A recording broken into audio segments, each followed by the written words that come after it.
It feels like just days ago that I was talking about the Bell Hotel in Epping, and in that video I said that the government were going to have to do something, otherwise the frustration in that town was just going to grow and grow and grow.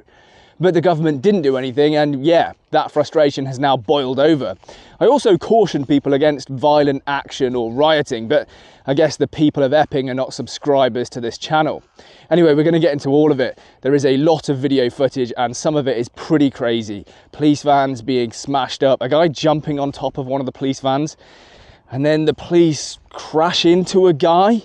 It's mind-blowing stuff. We're going to take a look at all of it. But as ever, the whole thing started quite peacefully. Protect our kids! Protect our kids! Protect our kids! Protect our kids! Anyway, very quickly the whole thing becomes a bit less peaceful as the police are literally chased out of the town.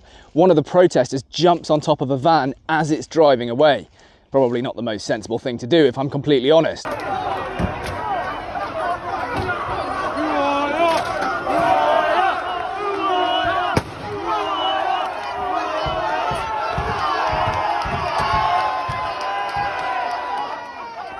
Now, the van guy clearly possesses some impressive athleticism, but what he has in athletic ability, he lacks in self-awareness. Because when you're so brazenly breaking the law in this way, and your face is totally uncovered and your identity is obvious for all to see, you've just got to remember, there are 10 different people filming this from 10 different angles. And so what do you think is going to happen the next day?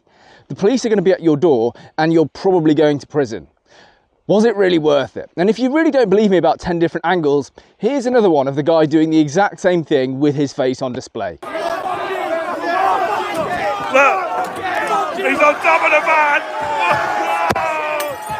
So what exactly was the spark that ignited this trouble? Well, I don't know for sure. Adam Brooks claims that 50 or so masked Antifa thugs were escorted by the police towards the main group of protesters. I don't know if that's true. I can't find any video footage which actually corroborates that. And in fact, in all of the clips I've seen, the police are making quite a clear effort to keep those two groups apart. For obvious reasons, right? It would be a real headache for themselves because fighting would just break out. So I can't say for sure what exactly started it all, but what I can say is that as the police were driving away and escaping from the crowds, they literally crashed into a guy.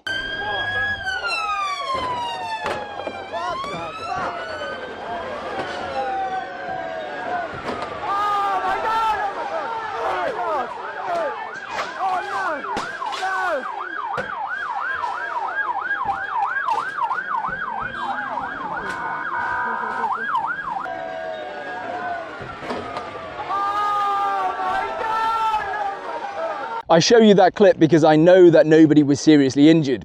The first guy ended up dragged on the bonnet of the police van a few meters down the road before he eventually slid off. The second guy wasn't even contacted by the van, he just fell over backwards and he's fine too. He's later seen in live streams complaining that his knee hurts and talking about how Tesco's bandaged him up, so big up Tesco's, I guess. Now, I'm a big believer that if you play stupid games, you may win stupid prizes. And running in front of a moving police van is definitely a stupid game. And I guess, yeah, you won a stupid prize, so congratulations.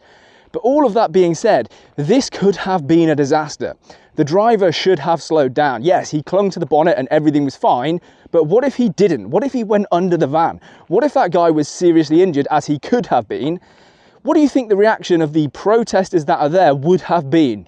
It would have been absolute carnage if the police had caused that guy serious harm. So yeah, definitely some correctional driver training is in order, I think. Eventually the police come back, but this time with Riot vans and Riot gear on, and it makes absolutely no difference. In fact, those Riot vans take an even harder beating than the normal ones did.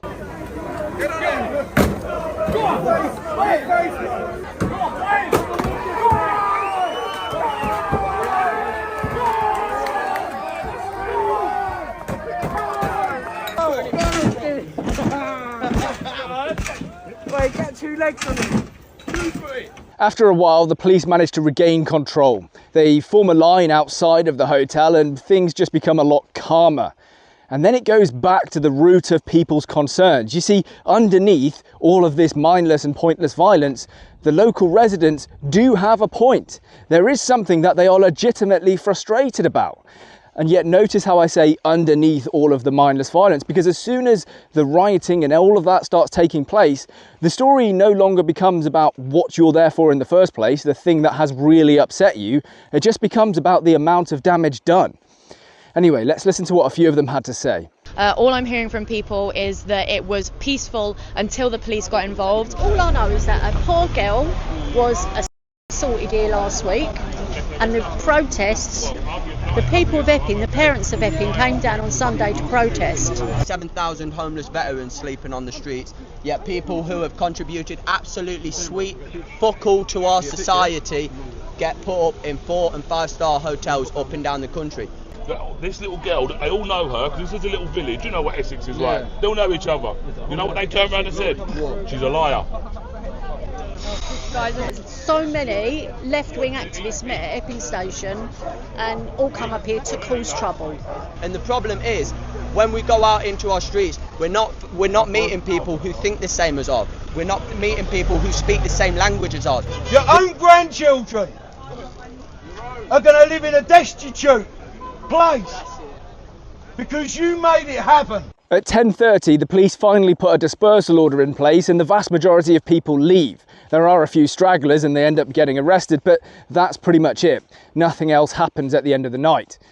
Now at this point, I just want to thank a couple of the citizen journalists, and they really are citizen journalists. There was no mainstream media presence there whatsoever. The closest you had was Adam Brooks, who was occasionally on GB News, running around with his mobile phone. Look, if it wasn't for these citizen journalists, you wouldn't even know that this thing had taken place, right? I wouldn't have the footage and the clips to even begin to put this video together and show you. So yeah, I'm just going to highlight two of them. And the first is a chap called Eddie Alexander. He was wearing a turtleneck on the night. He looks a little bit like Oswald Mosley, but don't hold that against him. And yeah, I'll put a clip in. He's a great guy.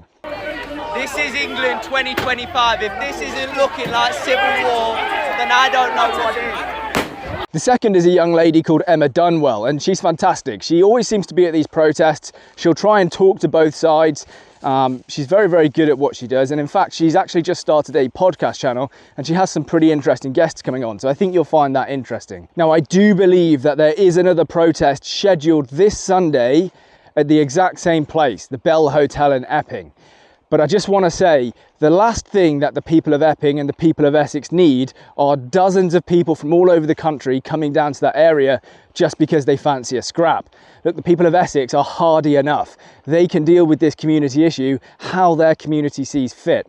And I'd strongly urge people to just leave them to it. Hopefully they deal with this in a very peaceful way. And I say that, by the way, I get some comments from people saying things like, why are you saying you don't support the riots? Well, first of all, because I don't support the riots. But secondly, even if I did support the riots, why would I say that and then just immediately go to jail for 3 years because I live in Britain? Look, maybe if you're American, you don't understand that those are the ramifications, that what you say in Britain can get you sent to prison for years and years and years. And if you're American, that will be a truly alien concept to you. But I'm telling you, that is a fact. That's how it works here. We pretend we have free speech, but we do not have free speech in the way that you do. We don't have any First or Second Amendment rights, because I think they both protect your free speech, if I'm being totally honest. But we don't have those rights here. It's not like that, okay? There's loads and loads of restrictions on speech, and the punishments can be very, very serious. And also, I don't support the riots. So anyway, please do let me know what you think. Leave a like, comment, subscribe if you're not already, and hopefully I'll see you in a future video.